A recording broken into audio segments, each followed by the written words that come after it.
अगर मैं आपसे कहूँ Node.js सिर्फ एक ही जावास्क्रिप्ट थ्रेड यूज़ करता है, फिर भी नेटफ्लिक्स, पेपल और लिंक्डइन जैसी एप्लीकेशन हज़ारों रिक्वेस्ट हैंडल कर लेती हैं, मगर कैसे? क्या ये इतना पावरफुल हो सकता है? आज के वीडियो के एंड तक आप Node.js आर्किटेक्चर को क्लियरली समझ जाओगे। तो चलिए शुरू करते हैं। सबसे पहले मान लीजिए आप ब्राउज़र में लॉगिन क्लिक करते हो या मोबाइल ऐप से API कॉल करते हो। जैसे ही आप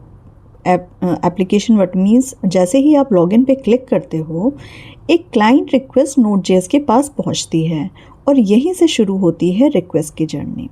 अब यहाँ एक बहुत बड़ा मिथ है। लोग सोचते हैं Node.js ही सब कुछ करता है, लेकिन रियलिटी में Node.js के अंदर अलग अलग कंपोनेंट्स होते हैं और हर कंपोनेंट का सिर्फ एक स्पेसिफिक काम होता है। आइए देखते हैं सबसे पहले कौन काम करता है। रिक्वेस्ट सबसे पहले V8 इंजन तक पहुंचती है, लेकिन एक सेकेंड, हम जावास्क्रिप्ट लिखते हैं, कंप्यूटर को जावास्क्रिप्ट समझ आती है? बिल्कुल नहीं। कंप्यूटर सिर्फ मशीन कोड समझता है और यही V8 इंजन एंट्री लेता है और ये जावास्क्रिप्ट को मशीन कोड में कन्वर्ट करता है और एग्जीक्यूट करता है। सिंपल लैंग्वेज में जावास्क्रिप्ट चलाने का काम V8 इंजन करता है। अब मान लीजिए एक ही टाइम पर 500 यूज़र रिक्वेस्ट भेज देते हैं, तो Node.js कंफ्यूज क्यों नहीं होता? यहाँ आता है Node.js का सुपरस्टार इवेंट लूप। ये कॉन्टिन्यूसली देख रहा होता है कौन सा टास्क रेडी है, कौन सा टास्क वेट कर रहा है और कौन सा टास्क एग्जीक्यूट करना है। इंटरव्यू में सबसे ज़्यादा इसी टॉपिक पर क्वेश्चन पूछे जाते हैं और इसीलिए अगले वीडियो में हम इवेंट लूप को डिटेल में समझेंगे। और अब एक और सिचुएशन सोचिए, अगर आपको फाइल रीड करनी है, सर्वर बनाना हो या ऑपरेटिंग सिस्टम से बात करनी हो, तो क्या जावास्क्रिप्ट खुद ये सब कुछ कर सकता है? नहीं। इसीलिए Node.js हमें Node.js API ही प्रोवाइड कराता है, जैसे FS, HTTP, पाथ, क्रिप्टो। ये APIs बैकएंड डेवलपमेंट को पॉसिबल बनाती है।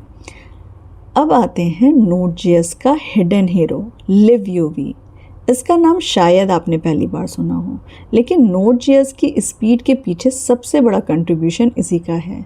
जब भी कोई फाइल रीड करनी हो, डेटाबेस क्वेरी चलानी हो या नेटवर्क रिक्वेस्ट भेजनी हो, LiveUV ये हैवी वर्क मैनेज करता है और ज़रूरत पड़ने पर थ्रेड पूल और ऑपरेटिंग सिस्टम की हेल्प लेता है। इसी वजह से जावास्क्रिप्ट थ्रेड फ्री रहता है और नेक्स्ट रिक्वेस्ट हैंडल कर पाता है। अब सवाल आता है, हैवी वर्क एक्चुअली करता कौन है? ये काम थ्रेड पूल और ऑपरेटिंग सिस्टम करते हैं। जब टास्क कंप्लीट हो जाता है, रिजल्ट वापस इवेंट लूप के पास आता है और इवेंट लूप रिस्पॉन्स क्लाइंट को भेज देता है।